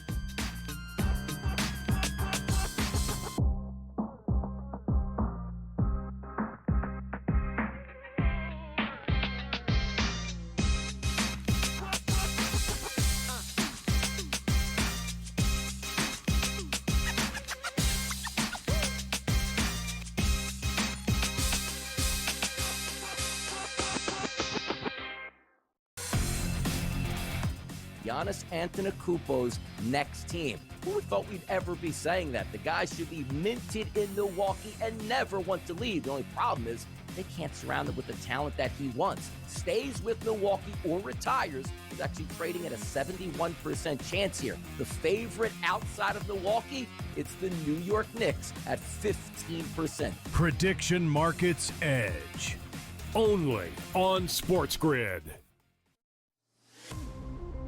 Stacking up wins to avoid a brutal matchup path, and when Giannis gets back full burst, they got to get him back on the floor and back on the floor healthy. The Bucks season won't be defined by the game Giannis misses. It'll be defined whether Milwaukee protects him from himself and gets him back in April if he's still a part of the team. Pro basketball today. Only on SportsGrid. ESPN are not going to take shots or criticize him. People on Fox are not going to take shots and criticize him. But McVay had a bad game. Sean Payton had a bad game. And that's just a fact. Like, when they go back and review what took place in key spots of that game, Sean Payton cost the Broncos points and Sean McVay cost the Rams points. Those are the first two people that should be blamed. The Craig Carton Show. Only on SportsGrid.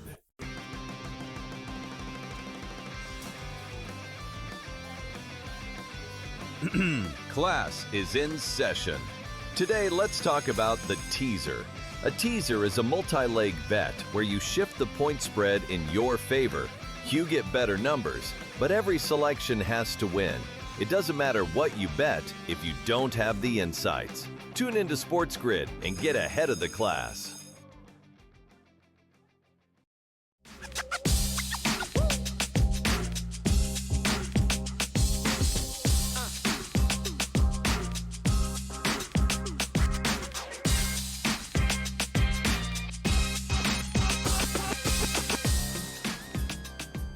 Game time decisions here on SportsGrid. We're joined by Brady Cannon. And, of course, we will talk some Super Bowl with Brady, but I actually think it's, man, I don't know. We get the Farmers, and rightfully, it's like, all right, at least Scotty's not here. And then Justin Rose. Justin Rose, if people haven't seen, is a live minus 220 favorite at the midway point of this golf tournament, Brady. What do you make of what we've seen here from Justin Rose? It's remarkable. I mean, first of all, to shoot 62, I don't care where you are. That's quite a round of golf. Now, the North course is the easier of the two at Torrey Pines, and that's where he shot the 62 on Thursday. I'm like, okay, fine. Now he's got the South course coming up on Friday. You know, he'll come back down to earth.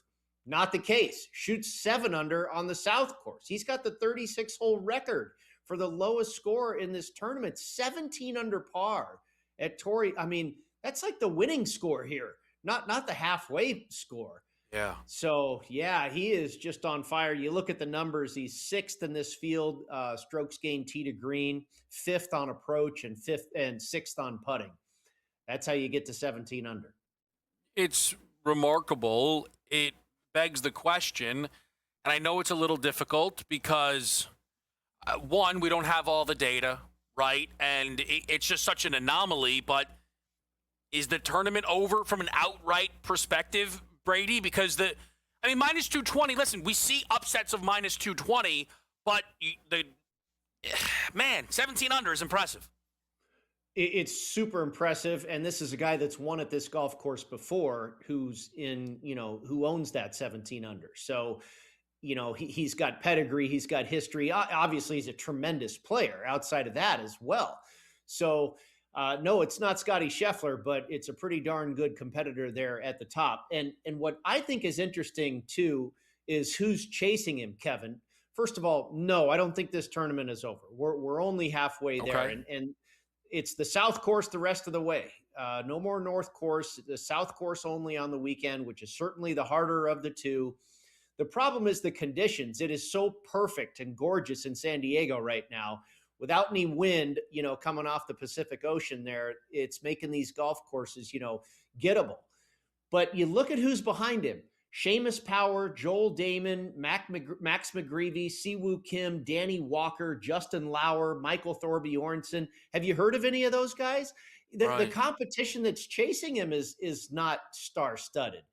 I mean, you got to go down a ways before you get to Maverick McNeely and you get to Jake Knapp and Hideki Matsuyama. And, you get to a few names. Siwoo Kim is up there. And Siwoo was a guy I almost went with this week and ended up laying off. He's in a good position, like we talk about, Kevin. He's number one in this field right now for strokes gained approach, but he's actually losing shots with the putter. So if his putter warms up at all, he could make a move. Andrew Novak is a guy that I am on. He was really an interesting pre-flop player this week. I got him at like better than 100-1, and I saw him close at around 70-1. So he had some late action come in. He's done very well at this golf course before. He's third in this field on approach. He's eighth tee to green, and he's losing strokes with the putter, and he's a very good putter. So he could be live to make some noise. Keegan Bradley, the same thing. He's had very good finishes here before. Third in the field, tee to green, but losing strokes with the putter, almost a full stroke with the putter for Keegan Bradley. But, those guys are at 6 or 7 under par. They're 10 shots back. I don't know. So I would say it's not over yet. I wouldn't bet on Rose at minus 220. Maybe he stumbles a little bit on Saturday and, you can get him at 2-1 plus 200 or something.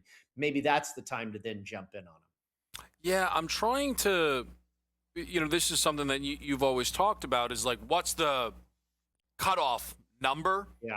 Right. And I mean, guys at 7 under are 10 back, right? Yeah. Like, I think I almost wonder, though, if you're going to catch Rose, it might be as much about your caliber of golf as Rose imploded. So maybe you can be willing to go back to a guy at 7 under. I can't imagine going back much further than that, right? What would be, the 9 unders, the Gala, you mentioned Thor, McNeely, like what would that cutoff point be, Brady, from the and like you always say, you don't only have to bet it through the outright market perspective, but that's obviously if you are willing to fade Rose, you get a lot of big numbers out there. No doubt about it. And I think probably 7 is about the threshold. I mean, recouping 10 shots over the weekend, I think is probably imaginable. But yeah, you're going to have to get some cooperation from Justin Rose. And with the conditions the way they are, now I would expect Rose to come back down to earth a little bit. Obviously, he is so on fire right now. I mean, how often is it that you follow up a 62 with a 65? Not too often. And he was very aware of it, apparently. He was saying, I just don't want to let up after going so low on Thursday. He sure didn't. But you got to believe that normal round is coming, like a 72, an even par round or something you would think is in his future. But these other guys are going to have their foot to the gas pedal, full throttle the entire time here. And that's hard to be aggressive on a golf course that's this difficult as well. So yeah, Siwoo Kim, Andrew Novak, and Keegan Bradley are 3 guys that I really like here. Mm-hmm. I like the way they're playing so far. Maybe you look at them for a finish position. And I think one of the cool stories, not necessarily that he's, actionable in the way in any sort of betting market, but it's great to see that Brooks Koepka made the cut. Yeah, it's funny, but Brooks actually, and I don't know if we got the final cut line here, but did Brooks make the cut? 3 under. Yeah. So would that mean then that the tournament favorite didn't make the cut in Xander Schauffele? You're exactly right. And what's interesting there, Kevin, it's the first missed cut for Xander Schauffele in 73 starts on the PGA Tour. He was the record holder. He was the leader as far as, cuts made in a row on tour until today. Wow. And now the lead is, as far as the number, is 65 cuts made in a row. And take a wild guess, Kevin, at who owns that record. Yeah, I mean, that's easy to figure out. I'm sorry. I don't even have to answer it, right? We can all Ludwig Aubert, I mean, explain yourself. What in the? I was trying to find his name. I had to do Control F. Yeah, right. He withdrew from the American Express last week for what was called an illness. Maybe he's still sick. I don't know. I mean, he's obviously going home after only 2. He almost finished dead last. Was he dead last? I think he might have been. He was close. I think he was close. I think there's 2 or 3 guys worse. But no, I was really surprised. There were some surprises. Certainly, Patrick Cantlay didn't make the cut. He was I think he was the second favorite to Schauffele. That's 3 of the top 4. Cam Young, then only guy from that group that made it out. Right, Young made it. Matsuyama made it.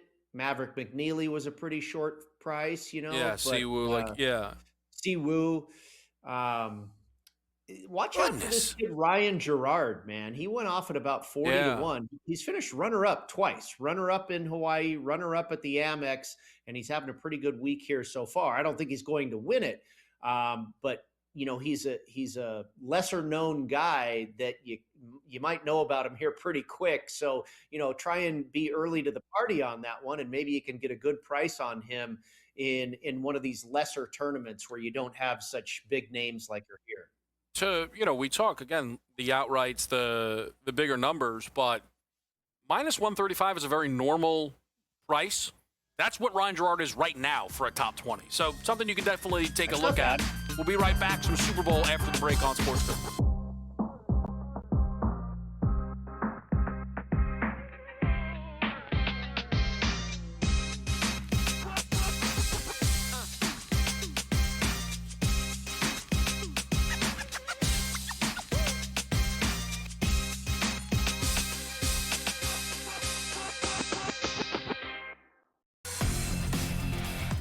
Giannis Antetokounmpo's next team. Who would thought we'd ever be saying that? The guy should be minted in Milwaukee and never want to leave. The only problem is they can't surround him with the talent that he wants. Stays with Milwaukee or retires. He's actually trading at a 71% chance here. The favorite outside of Milwaukee, it's the New York Knicks at 15%. Prediction Markets Edge.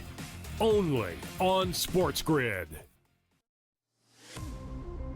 Stacking up wins to avoid a brutal matchup path, and when Giannis gets back full burst, they got to get him back on the floor and back on the floor healthy.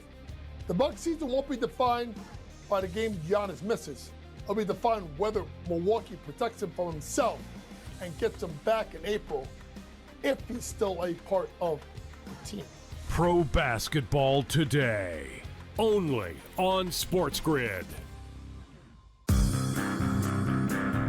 ESPN are not going to take shots or criticize him. People on Fox are not going to take shots and criticize him. But McVay had a bad game. Sean Payton had a bad game. And that's just a fact. Like, when they go back and review what took place in key spots of that game, Sean Payton cost the Broncos points and Sean McVay cost the Rams points. Those are the first 2 people that should be blamed. The Craig Carton Show, only on SportsGrid.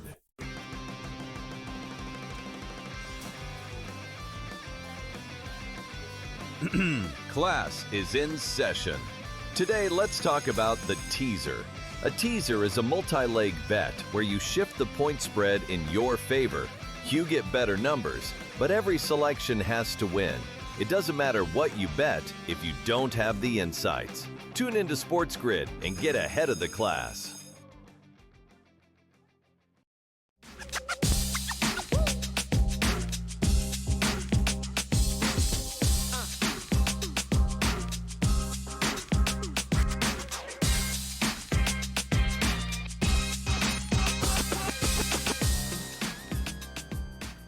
All right, here with you on a Friday night. We are joined by Brady Cannon. Talked a little bit through the Farmers Insurance. We're taking a look now at some of the Super Bowl numbers here. So, Brady, I'm just curious, of course, for you out there in Vegas, in town, have you heard any kind of buzz around the game? Anything that you've maybe picked up from somewhere that's kind of stuck with you?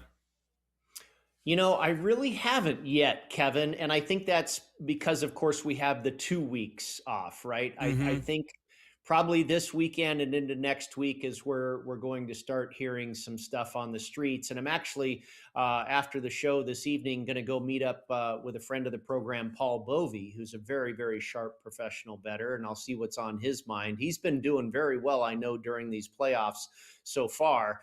So I'm curious to hear what his take is. I think my favorite play, Kevin, you and I spoke earlier this week, and I was kind of throwing out some of my numbers and stuff like that. The 4.5, the 5, we're starting to see some 5s pop back up in the market at some very sharp stores in faraway places, and also one locally here in Las Vegas at the South Point, which is a pretty sharp shop as well. But I'm starting to lean towards playing Seattle on the money line, and the key here is waiting, because betting the underdog on the money line in the Super Bowl is an extremely popular bet. The public loves to do that. And it started way back when the Patriots were 14-point underdogs to the was it the Los Angeles or St. Louis Rams, I guess, at the time. And they pulled it off. And it seems like that really started the phenomenon. It's probably been going on for longer than that. But the general public, it's one time that the public loves to hammer the underdog is for the Super Bowl and in the way of the money line. So as we get closer and closer to game time, that money line on Seattle is in the neighborhood of minus 230. I think you're going to see it close at about minus 200, maybe minus 195, because of all the action that comes in on the dog on the money line. And if I can get minus $2, that's, I think, when I'll jump in on Seattle money line. Yeah, I actually think it is great to hear you say that, because I think it is a good piece of evidence of something that I've been trying to tell people, in that with the Super Bowl, because, look, we're going to be involved, right? And the books are willing to hang things that they're not typically willing to hang, and they may even hang stuff that, feels a little silly juice-wise, but you might run into something that is just simply worth it. And I know now money line is obviously not any type of obscure bet, but Brady, I think we know this, and if you don't think this is the case, please let me know. But I feel like the Super Bowl is an event where you do get people willing to say that minus 300 number should be minus 600, and I will be betting accordingly. Yeah, no, I think rarely do you get value on a money line, right? I mean, what is a typical money line for a minus 4.5 or minus 5 spread? It probably is closer to minus 300 than it is closer to minus 200, right? Again, right now it's at about minus 230. I know some stores are even lower already. So, I don't know what the true money line translates to a spread of 4.5 or 5. But I'm sure it's better than minus 200. So I do believe there will be value. I think you will be getting a good price on Seattle money line. And that's not to say they're going to win the game. I think they have a good chance to cover, let alone just win the game. But I kind of like going that route better because, I mean, here we are at the Super Bowl. These numbers are as sharp as the season is long. The odds makers, they sharpen their pencil, as the season goes on, week after week after week. And now you have the final extravaganza, and that number's probably as good as it's been all year. There's not, you're not out there going, oh, there's no way they're going to do that. The number is a good number, certainly at this point. And I feel that way. I made the number 5. It's 4.5, so nobody's finding a great discrepancy in the number, I believe, but I do believe Seattle will win the game. And so I think I'd rather play it that way for them just to win rather than ask them to win by margin as well. How much, Brady, do you get involved with, call it, the other stuff when it's the Super Bowl? I do the props. You guys, it feels like it's the younger generation that has really gotten into the props, and it's probably something I need to study more. But for the Super Bowl, I've always done it. And I'll basically just try to envision how I believe the game is going to play out and just kind of make plays accordingly. Drake May rushing yards has been a big thing during the playoffs, and I think that's now been baked into the number. So maybe it's time to go under on something like that. But no, I do the props. What I'll do is, find offerings that I think where I'm going to have a winner. But I also, for entertainment purposes, like to have stuff just going throughout the entire game. First touchdown, last touchdown, which is going to have more points, the second half or the first half. So I've got action going the entire time. That's how I like to approach it. But I think that is decent advice for people that are kind of looking to do something like that. Is how do you think the game is going to play out, and then kind of find those props that match what that plan is that you have in your head. Yeah, I just think, look, the Super Bowl is different, and you want to bet it, you want to win. And I told this last year for people, I would not come here on a regular week and tell you my best bet is minus 160. Last year, Jalen Hurts, I believe it was about minus 160 for over 1.5 passing plus rushing touchdowns. Jalen Hurts, if you ever watched the Eagles play last year, yeah, Jalen Hurts either throws it or he just pushes it in. It was an outrageous number, right? Good bet. It should have been, right? This year, Brady, my favorite bet is probably going to end up being minus 174. I think it's just wrong. Like, the Super Bowl is a different thing, and because of the two, over 6.5 Patriots to catch a pass. I know this will sound crazy, Brady. I think it's a full player light. I think it should be 7.5. Okay. I capped the bet before it came out. Like, and I thought they were going to post the 7.5. So, because I know they post it every year. So, we'll see. But maybe I'll try and sell you a little bit more during the break. The process is spot on, whether it wins or not. When you had a number in mind and when it differed from yours, go, green light. Oh, there we go. We got the Brady green light. We'll be right back. Best bets on the other side.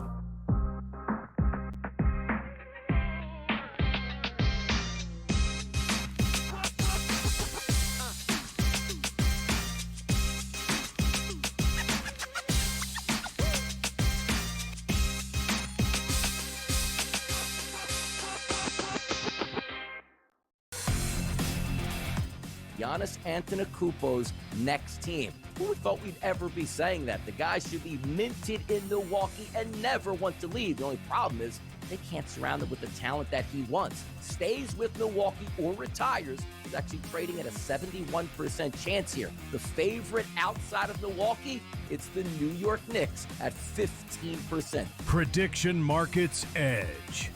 Only on SportsGrid. Stacking up wins to avoid a brutal matchup path, and when Giannis gets back full burst, they got to get him back on the floor and back on the floor healthy. The Bucks season won't be defined by the game Giannis misses. It'll be defined whether Milwaukee protects him from himself and gets him back in April, if he's still a part of the team. Pro basketball today, only on SportsGrid. ESPN are not going to take shots or criticize him. People on Fox are not going to take shots and criticize him. But McVay had a bad game. Sean Payton had a bad game. And that's just a fact. Like, when they go back and review what took place in key spots of that game, Sean Payton cost the Broncos points and Sean McVay cost the Rams points. Those are the first two people that should be blamed. The Craig Carton Show, only on SportsGrid.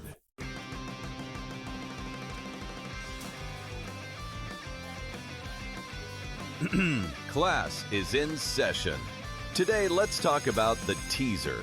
A teaser is a multi-leg bet where you shift the point spread in your favor. You get better numbers, but every selection has to win. It doesn't matter what you bet if you don't have the insights. Tune into SportsGrid and get ahead of the class.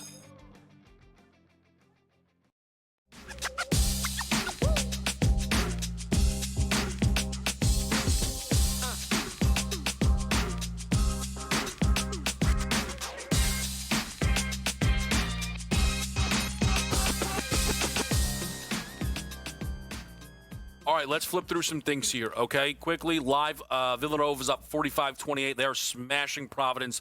The game did slow down a little bit. Live total 155.5. Nova's made 8 threes. Devin Askew is responsible for 4 of them off the bench. But Providence has only made 2 on 10 attempts. So we absolutely got a chance here at this live total. In the back, look, it is what it is. Niagara Siena is going to likely get there. What's to do with this Wizards game? I know Luka went wild. Whoa. Lakers actually blowing a team out? That never happens. So that'll slow down. Luka might go for a first half triple-double. 2 rebounds away. 14 for Ayton, 14 for LeBron. 73% from the floor for the Lakers. Shout out the Zards. Tyshawn George having a big game. 3 points, no made field goals. Thanks for that. All right. I want to talk through a couple of different wagers. We're going to do the picks party, but the guys had a couple of Super Bowl markets that they wanted to bring up, okay? So I know Chris has been very interested in the most points market. The kickers are the favorites, right? Field goals are 3, extra points are 1. But the interesting thing with the Super Bowl is it is a minus money favorite for a player to score 2 touchdowns. And if that comes in, you're at 12, right? Maybe you get a 2-point conversion, same guy, little octopus. You could get to 14. Myers or Borregales getting to 12 is a good, alt. So if someone scores 2, which for a lot of these guys, you get a better payout here than scoring 2, there's some interest, okay? I think it's a fun market to mess around with. I do. Last year, Jake Elliott got there because he kicked a ton of field goals. Xavier Worthy did score the multiple touchdowns in that game. Kickers are the rightful favorites, but it doesn't mean that they're the Bengals-Rams Super Bowl, Cooper Kupp and T. Higgins would have split the pot. So it gives you a little bit of an idea. Yarnell is interested in Pats to punt, or what will happen first, score points or punt. A gut-wrenching beat would be Seahawks ball first, pick 6, Pats first possession, 3 and out. But the simple idea, I only brought it up because I know he hasn't thought about it, which is basically me being a good friend. That's just called prepare for the worst, okay? The idea, though, obviously being it's a very, without going through the numbers, on its face, Seahawks force a punt on the opening drive. That makes sense, right? That tracks. And at a plus 112, to get that number, it's not bad. When the Pats get the ball, the drive results? I don't think the first drive result for the Patriots, I think punt will be the favorite, which it is at plus 105. So, that's now again, things can get wonky. You're rooting for the Pats to start with the ball. That's all. Hold on the opening kickoff. That's what you're rooting for. In that respect. And that's going to be Sam's Friday 5. We put some Super Bowl bets together. You guys know mine. Over 6.5 Pats to catch a ball, minus 174. Chris with a Diggs anytime touchdown. Chris been great with the touchdowns all year. He's going to be locking those in. AJ likes Seattle minus the 4.5. Mystery Man likes Seahawks minus 9.5, plus 190. Where does he get off? Or she? We don't know. We might know. Also, quickly, I just want to fit these in. We're going to do a lot of these next week. We were looking for the rush attempts numbers. 4.5 plus price Seattle, 3.5 plus price New England. I am waiting to see if they throw a combo up. And how, if they do throw a combo up, how so? Is it going to be 7.5 minus? I'm going to be, they can't throw 8.5, I don't think. But do we get a 7.5, minus 110, plus 110? Just something to keep your eyes on, people. All right? It's been a great week here on Game Time Decisions. I will let you know next week. This will be Pro Football Today. Super Bowl, Super Bowl, Super Bowl, Super Bowl, Super Bowl, Super Bowl. That's what we will be doing here next week on Game Time Decisions. Good luck. In-Game Live is next.